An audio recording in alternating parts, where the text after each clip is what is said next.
Hello, good evening. So ito na naman po ang inyong Lola Ray.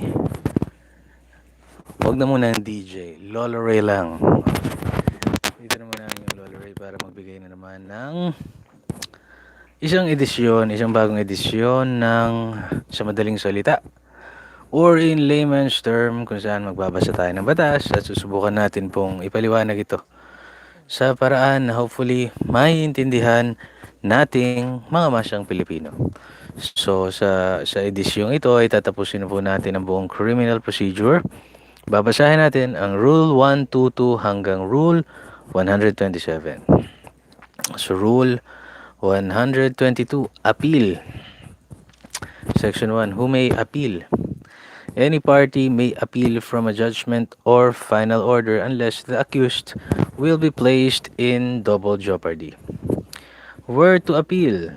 The appeal may be taken as follows. Letter A, to the regional trial court in cases decided by the Metropolitan Trial Court, Municipal Trial Court in cities, Municipal Trial Court, or Municipal Circuit Trial Court. Basta MCT, MCTC, whatever. Basta M, appealable po yan sa Regional Trial Court.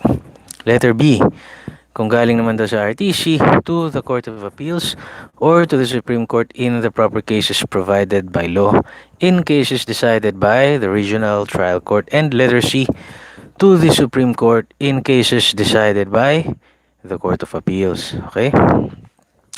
Section 3. How appeal taken? Letter A, the appeal to the Regional Trial Court or to the Court of Appeals in cases decided by the Regional Trial Court in the exercise of its original jurisdiction shall be by notice of appeal filed with the court which rendered the judgment or final order appealed from, and by serving a copy thereof upon the adverse party. Letter B, the appeal to the Court of Appeals in cases decided by the Regional Trial Court in the exercise of its appellate jurisdiction shall be by petition for review under Rule 42. Okay? So sa mga kasong aapilahin mo galing ng RTC papuntang CA, Court of Appeals, shall be by petition for review under Rule 42. Magkaiba po yun ha.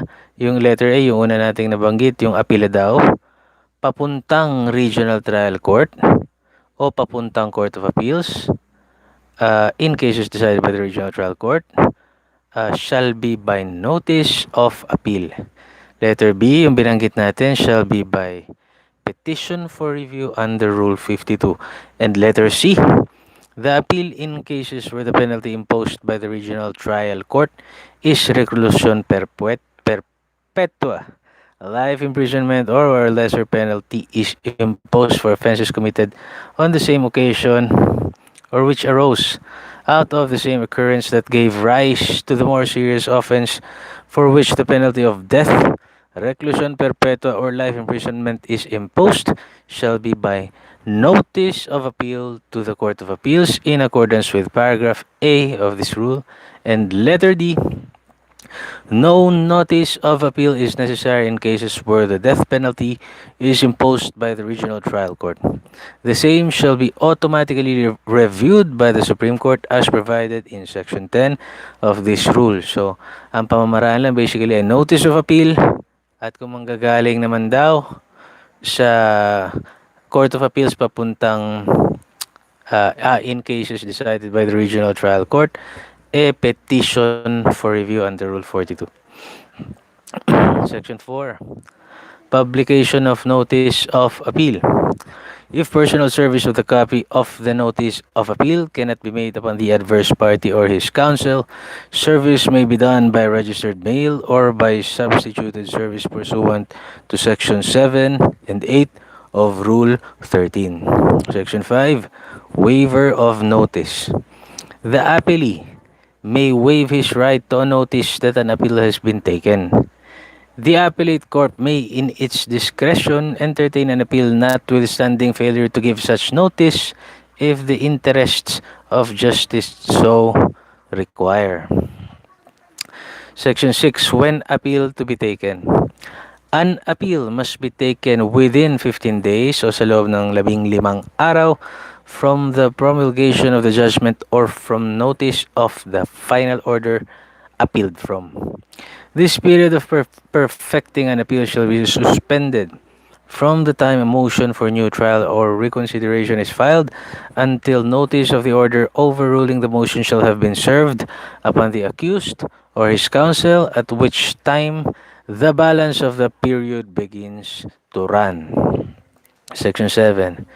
Transcribing and filing notes of stenographic reporter upon appeal. When notice of appeal is filed by the accused, the trial court shall direct the stenographic reporter to transcribe his notes of their proceedings. When filed by the people of the Philippines, the trial court shall direct the stenographic reporter o yung stenographer to transcribe such portion of his notes of the proceedings as the court, upon motion, shall specify in writing.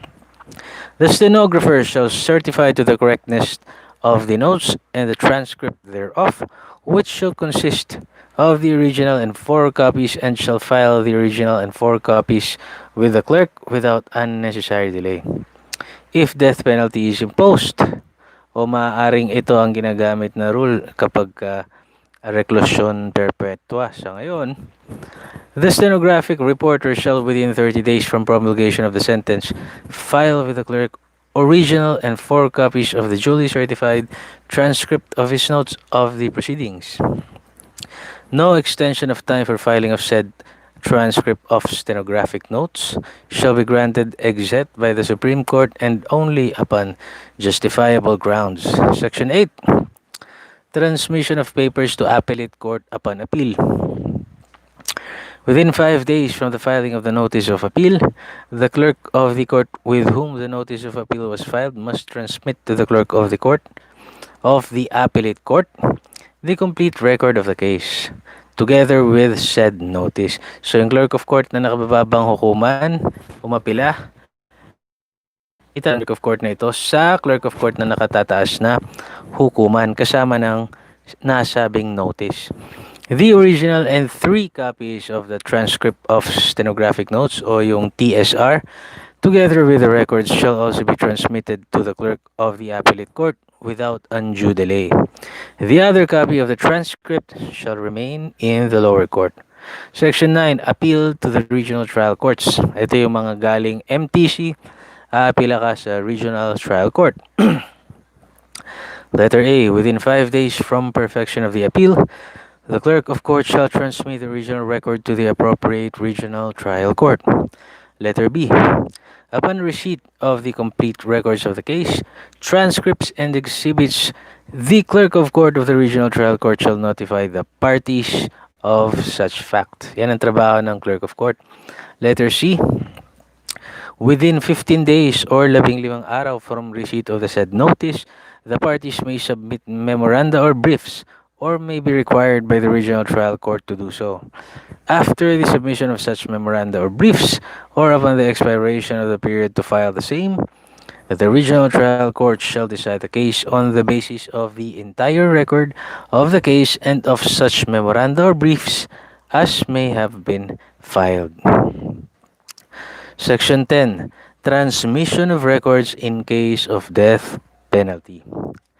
In all cases where the death penalty is imposed by the trial court, the records shall be forwarded to the Court of Appeals for automatic review and judgment within 20 days, but not earlier than 15 days from the promulgation of the judgment or notice of denial of a motion for new trial or reconsideration. So automatic daw yun. Pag death penalty ang inimpose, automatic transfer para reviewin ng Court of Appeals. The transcript shall also be forwarded within 10 days after the filing thereof by the stenographer. Section 1. Effect of appeal by any of several accused. Maraming akusado pero isa sa kanila nag-apila. Letter A. An appeal taken by one or more of several accused shall not affect those who did not appeal, except insofar as the judgment of the appellate court is favorable and applicable to the latter. Letter B. The appeal of the offended party from the civil aspect o yung offended party nag-apela siya with regards to civil aspect, nakukulangan siya, shall not affect the criminal aspect of the judgment or order appealed from. And letter C, upon perfection of the appeal, the execution of the judgment or final order appealed from shall be stayed as to the appealing party. Section 12, withdrawal of appeal. Notwithstanding the perfection of the appeal, the Regional Trial Court, MTC, MCCTC, or whatever MCTC, as the case may allow the appellant to withdraw his appeal before the record has been forwarded by the clerk of court to the proper appellate court o yung proper na nakatataas na hukuman as provided in Section 8, in which case the judgment shall become final. The Regional Trial Court may also, in its discretion, allow the appellant from the judgment of a Metropolitan Trial Court, MCCTC, to withdraw his appeal provided a motion to that effect is filed before rendition of the judgment in the case on appeal, in which case the judgment of the court of origin shall become final and the case shall be remanded to the latter court for execution of judgment. Section 13. Appointment of counsel de officio for accused on appeal. It shall be the duty of the clerk of the trial court upon filing of a notice of appeal to ascertain o siguruhin niya from the appellant if confined sa prison yung appellant, whether he desires the regional trial court, court of appeals, or the Supreme Court to appoint a counsel de officio to defend him and to transmit with the record on a form to be prepared by the clerk of court of the appellate court a certificate of compliance with this duty and of the response of the appellant to his inquiry. Tungo na tayo sa Rule 123, 123, Procedure in the Municipal Trial Court. Section 1, Uniform Procedure. The procedure to be observed in the MCCTC shall be the same as in the regional trial courts, except where a particular provision applies only to either of said courts and in criminal cases governed by the revised rule on summary procedure. Kasi po merong mga criminal cases na nangangasiwa sa kanyang rules ay ang revised rule on summary procedure. Rule 124.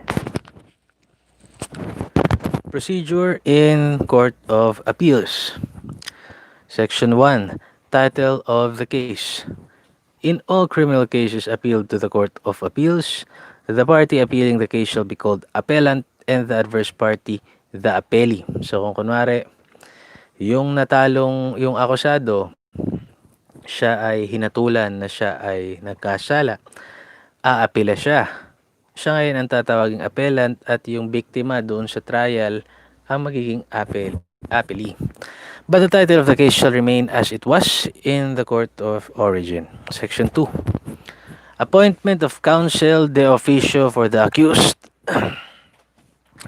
If it appears from the record of the case as transmitted that the accused is confined in prison or is without counsel de parte on appeal, or letter C, has signed the notice of appeal himself, the clerk of court of the Court of Appeals shall designate a counsel de officio. Ibig sabihin, wala siya abogado eh.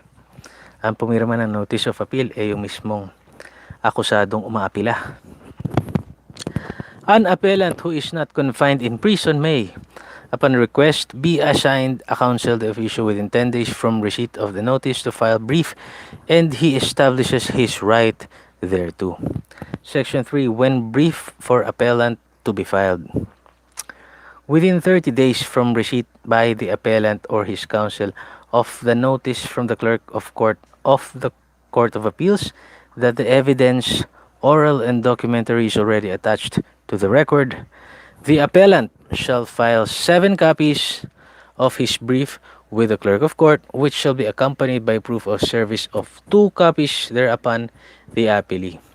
So 7 kopya ang isusumite ng umaapila sa clerk of court ng Court of Appeals at 2 pruweba o proof of service para dun sa kabilang panig, yung appellee, ang kailangang ipresenta. 2. 7 copies of his brief, 2 copies of proof of service. Section 4. When brief for appellee to be filed, reply brief to the appellant. O, sasagot na itong si Kuan, yung si appellee, dun sa umapila. Within 30 days from the receipt of the brief of the appellant, the appellee shall file 7 copies of the brief of the appellee with the clerk of court, which shall be accompanied by proof of service of 2 copies thereupon the appellant. Ganon din siya. 7 copies of brief of yung sagot niya and 2 copies of proof of service. Within 20 days from receipt of the brief of the appellee, the appellant may file a reply brief transversing matters raised in the former but not covered in the brief of the appellant. Section 5. Extension of time for filing briefs. Extension of time for the filing of briefs will not be allowed except for good and sufficient cause, and only if the motion for extension is filed before the expiration of the time sought to be extended. Section 6. Form of briefs. Briefs shall either be printed, encoded, or typewritten in double space on the legal size, good quality, unglazed paper, 330 millimeters in length by 216 millimeters in width. O basta yung legal paper. Alam na nila yan. Section 7. Contents of brief. The briefs, hindi po ito yung brief na underwear ha. The briefs in criminal cases shall have the same contents as provided in sections 13 and 14 of Rule 44. A certified true copy of the decision or final order appealed from shall be appended to the brief of appellant. Section 8. Dismissal of appeal for abandonment or failure to prosecute. The Court of Appeals may, upon motion of the appellee or motu proprio, and with notice to the appellant in either case, dismiss the appeal if the appellant fails to file his brief within the time prescribed by this rule, except where the appellant is represented by a counsel de officio. Except, sabi niya, pagka counsel de officio ang nagre-represent. Bakit? Kasi busy yung counsel de officio hinugot lang ito para i-representa siya. The Court of Appeals may also, upon motion of the appellee or motu proprio, dismiss the appeal if the appellant escapes from prison or confinement, jumps bail, or flees to a foreign country during the pendency of appeal. Ibig sabihin, gusto niya lang tumakas, ginamit niya lang yung pag-aapila niya para i-delay o makahanap siya ng remedyo para tumakas. Section 9.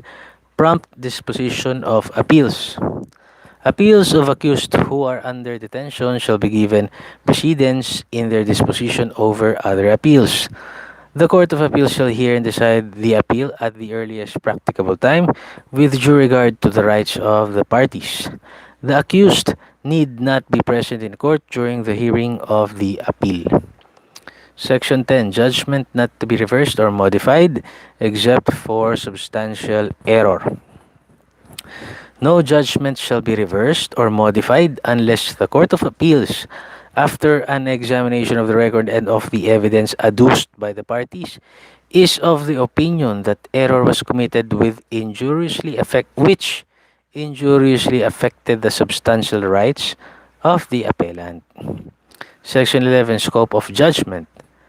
The Court of Appeals may reverse, affirm, or modify the judgment and increase or reduce the penalty imposed by the trial court, remand the case to the regional trial court for new trial or retrial, or dismiss the case. Yun ang mga pwedeng gawin ng appellate court o ng Court of Appeals sa mga kasong iniapila sa kanya mula sa regional trial court. Section 12. The power to receive evidence.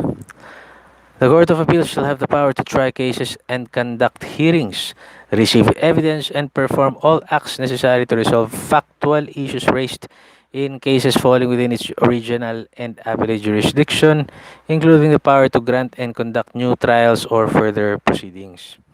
Trials or hearings in the Court of Appeals must be continuous and must be completed within 3 months unless extended by the Chief Justice. So, in 3 months daw, dapat tapos na yung trial sa Court of Appeals at may kapangyarihan din sila tumanggap ng ebidensya, may kapangyarihan silang dinggin yung kaso. Certification of appeal of case to the Supreme Court. Section 13. Whenever the Court of Appeals finds that the penalty of death, kung meron mang death penalty, should be imposed, the court shall render judgment but refrain from making an entry of judgment and forthwith certify the case and elevate its entire record to the Supreme Court for review.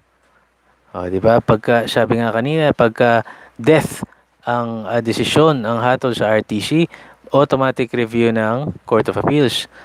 Kapag naman ang pataw ng sa isang iniapilang kaso ng Court of Appeals ay death, hindi nila ito ilalagay sa entry of judgment at i-elevate nila yung buong record nito sa Supreme Court para ma-review ng Supreme Court. Kasi maselan syempre kung meron man tayong death penalty.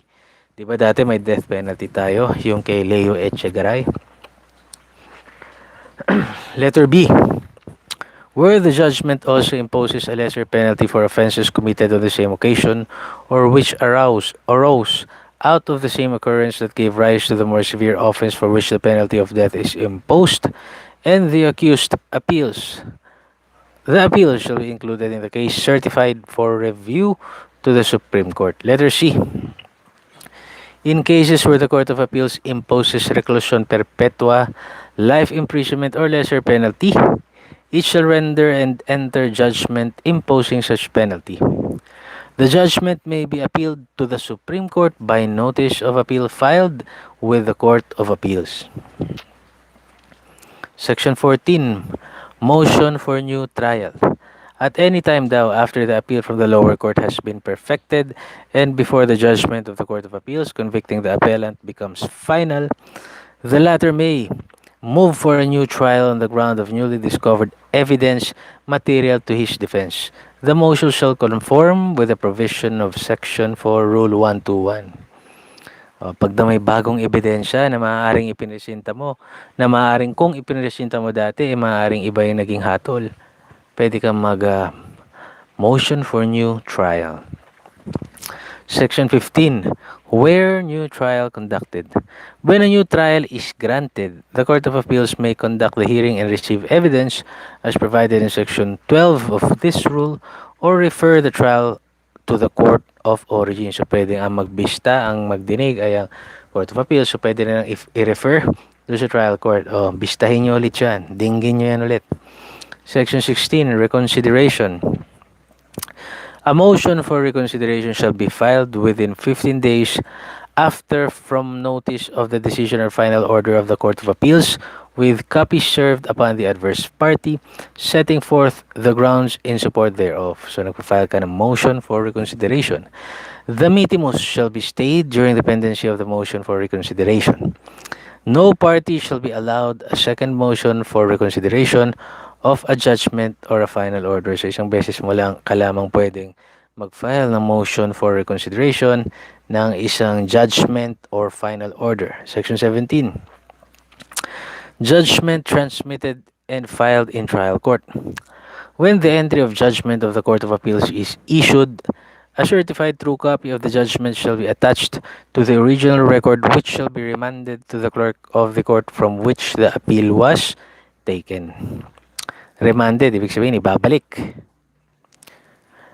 Section 18, application of certain rules in civil to criminal cases. The provisions of Rules 42, 44, 46, 48, 56 relating to procedure in the Court of Appeals and in the Supreme Court in original and appealed civil cases shall be applied to criminal cases insofar as they are applicable and not inconsistent with the provisions of this rule. Magtungo naman tayo sa procedure sa Supreme Court. The highest court of the land. Ito yung court of last resort. Section 1. Uniform procedure. Unless otherwise provided by the Constitution or by law, the procedure in the Supreme Court in original and appealed cases shall be the same as in Court of Appeals. Pareho lang daw ang procedure. Section 2. Review of decisions of the Court of Appeals. The procedure for the review by the Supreme Court of decisions in criminal cases rendered by the Court of Appeals shall be the same as in civil cases, o yung mga nabasa natin na provision about review sa civil cases, yun ang mag-a-apply. Section 3. The decision if opinion is equally divided. When the Supreme Court and Bank, sama-sama sila, is equally divided in opinion or the necessary majority cannot be had on whether to acquit the appellant, the case shall again be deliberated upon, and if no decision is reached, after re-deliberation, the judgment of conviction of the lower court shall be reversed and the accused acquitted. Rule 126, Search and Seizure. Search warrant defined. Ang sabi rito, ang search warrant daw is an order in writing issued in the name of the people of the Philippines, signed by a judge and directed to a peace officer, commanding him to search for personal property described therein and bring it before the court. Section 2. Court where application for search warrant shall be filed. Application for search warrant shall be filed with the following. Letter A. Any court within whose territorial jurisdiction a crime was committed. Letter B. For compelling reasons stated in the application, any court within the judicial region where the crime was committed if the place of the commission of the crime is known, or any court within the judicial region where the warrant shall be enforced. Okay, pag compelling daw yung reasons mo dun sa aplikasyon mo ng search warrant, kahit ano man daw na korte within the judicial region, pwede kang mag-apply. However, if the criminal action has already been filed, the application shall only be made in the court where the criminal action is pending. Kapag meron nang na-file na criminal action. Section 3. Balikan natin yon.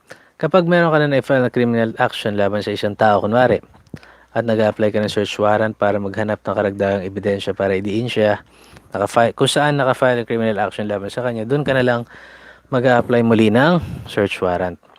Section 3. Personal property to be seized. A search warrant may be issued for the search and seizure of personal property. Letter A. Subject of the offense. Letter B. Kunwari, ibig sabihin, murder ang kaso mo. Hinahanap natin murder weapon. Yun, yung subject of the offense. Letter A. Letter B. Stolen or embezzled and other proceeds or fruits of the offense. Letter C. Used or intended to be used as the means of committing an offense. So, subject ng search warrant, yung stolen or embezzled and other proceeds. Kunwari, nagnakaw ka ng cellphone. Kasama, naibenta mo. So, hinahanap pa rin dun sa search warrant yung ninakaw na phone. At kung may proceeds man nun, yung kita ng pagbibenta mo ng ninakaw na phone. And letter C, yung mga ibang gamit na intended para isakatuparan ang isang krimen. Section 4, ano yung requisites for issuing search warrant? A search warrant shall not issue, hindi daw pwedeng mag-issue except upon probable cause in connection with one specific offense to be determined personally by the judge after examination under oath or affirmation of the complainant and the witnesses he may produce, and particularly, malinaw po ito, particularly describing the place to be searched and the things to be seized which may be anywhere in the Philippines. So, kailangan malinaw kung nasa apartment, ang apartment mayroong hanggang apartment 110. Dapat malinaw na apartment 1 lamang yung isa-search, o magbibigay ka ng paliwanag bakit pati apartment 2 isa-search mo, at malinaw na malinaw kung ano yung hinahanap mo. Hindi pa pwede magsi-search warrant ka kung ano-anong kukunin mong iba. Kung ano-anong, ito, may ganito, kailangan malinaw. With particularity, kung ano lamang yung hinahanap mo. Hinahanap mo kunwari, murder weapon, at saka yung ninakaw na cellphone, saka yung proceeds na ninakaw na cellphone. Yun lamang. Hindi ka na pwedeng maglagay-lagay pa na kung ano-anong wala namang kaugnayan. Section 5, examination of complainant at yung record. The judge must, before issuing the warrant, personally examine in the form of searching questions and answers in writing and under oath the complainant and the witnesses he may produce on facts personally known to them, and attach to the record their sworn statements together with the affidavits submitted. Susuriin ng judge ito. Section 6. Issuance and form of search warrant. If the judge is satisfied of the existence of facts upon which the application is based, or that there is probable cause to believe that they exist, he shall issue the warrant, which must be substantially in the form prescribed by these rules. Section 7. Right to break door or window to effect search. The officer, if refused admittance to the place of directed search after giving notice of his purpose and authority, may break upon any outer or inner door or window of a house or any part of a house or anything therein to execute the warrant or liberate himself or any person lawfully aiding him when unlawfully detained therein. So may karapatan daw, kunwari, ipinakilala na ng officer na siya may search warrant, may karapatan siyang pumasok, hindi siya pinapasok. So pwede raw siyang sa pilitang pumasok sa isang pintuan o sirain niya yung bintana para lamang makapasok siya. Section 8. Search of house, room, or premise to be made in presence of two witnesses. Wala raw search. No search of a house, room, or any other premise shall be made except in the presence of the lawful occupant thereof or any member of his family, or in the absence of the latter, dalawa daw witness of sufficient age and discretion residing in the same locality. So normally, ang ginagamit niya ng mga officers, yung barangay. Kung ayaw mag-cooperate ng lawful occupant o ng mga kamag-anak, yung barangay, tatawagin niya at least two witnesses para maging valid ang kanilang search. Section 9. Time of making search. The warrant must direct that it be served in the daytime, unless the affidavit asserts that the property is on the person or in the place ordered to be searched, in which case a direction may be inserted that it be served at any time of the day or night. Doon lang pwede pag may specifically nakalagay na pwede kang pumasok at night. Section 10. Validity of search warrant. A search warrant shall be valid for 10 days or 10 araw from its date. Thereafter, it shall be void. So, kunwari, ngayon, November 1, nag-issue ng search warrant. It shall be valid, magsisimula, bibilan tayo bukas 1, 2, 3, 4, 5, 6, 7, 8, 9, 10. Bago hanggang sa kanyang validity. Section 11, receipt for the property seized. The officer seizing property under the warrant must give a detailed receipt for the same to the lawful occupant of the premises in whose presence the search and seizure were made, or in the absence of such occupant, must, in the presence of at least two witnesses of sufficient age and discretion residing in the same locality, leaving a receipt in the place in which he found the seized properties. Mag-iwan sila ng resibo. At the same time, mahalaga yung sufficient age and discretion. Hindi pa pwedeng kumuha ka ng bata o kaya kumuha ka ng menor de edad o kaya kumuha ka ng matanda nga pero siya ay may kapansanan sa utak or siya ay nag-uulianin na. Kailangan sufficient age and discretion. Section 12. Delivery of property and inventory thereof to court, return and proceedings thereon. Letter A. The officer must forthwith deliver the property seized to the judge who issued the warrant, together with the true inventory thereof, duly verified under oath. Letter B. 10 days after issuance of the search warrant, the issuing judge shall ascertain or sisiguraduhin niya if the return has been made, and if none, shall summon the person to whom the warrant was issued and require him to explain why no return was made. Bakit 10 araw na, wala ka pang return? If the return has been made, the judge shall ascertain o sisiguraduhin niya ulit whether Section 11 of this rule has been complied with, and shall require that the property seized be delivered to him. O nasaan na yung sinasabi niyong subject ng ating search warrant? The judge shall see to it that subsection A hereof has been complied with. Letter C. The return on the search warrant shall be filed and kept by the custodian of the logbook on search warrants, who shall enter therein the date of the return and result in the other actions of the judge. So yun, yung sa mga, usually mga police, meron silang custodian. Ilalagay niya yung return. O, sinuli na namin sa judge sa araw na ito. May copy ang korte, may copy rin sila na nag-return na sila. Nakalagay yun doon. A violation of this section shall constitute contempt of court. Yun. So, kailangan sinusunod natin yung rules dahil ang hindi pagsunod sa rules of court is tantamount to contempt of court. Section 13. Search incident to lawful arrest. A person lawfully arrested may be searched for dangerous weapons or anything which may have been used or constitute proof in the commission of an offense without a search warrant. So, yung isa daw tao na lawfully arrested ay pwedeng i-search for dangerous weapons. Nakalagay naman yan sa ano ng mga police eh. Ano ang tawag nila dyan? Nalimutan ko na. Body search o yung may term dyan. Nalimutan ko. Frisk. Yung stop and frisk. Mari lawfully arrested siya. Siyempre pwede mo siyang i-frisk. Baka nga naman manganib ang buhay ni officer. Section 14. Motion to quash a search warrant or to suppress evidence at saan ito, where to file. A motion to quash a search warrant and or to suppress evidence obtained thereby may be filed in and acted upon only by the court where the action has been instituted. If no criminal action has been instituted, the motion may be filed in and resolved by the court that issued the search warrant.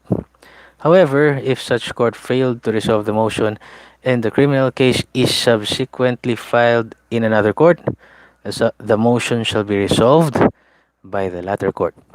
Kung saan mo final, siya na magre-resolve nun. Rule 127, ito yung mga provisional remedies in criminal cases. Section 1, availability of provisional remedies.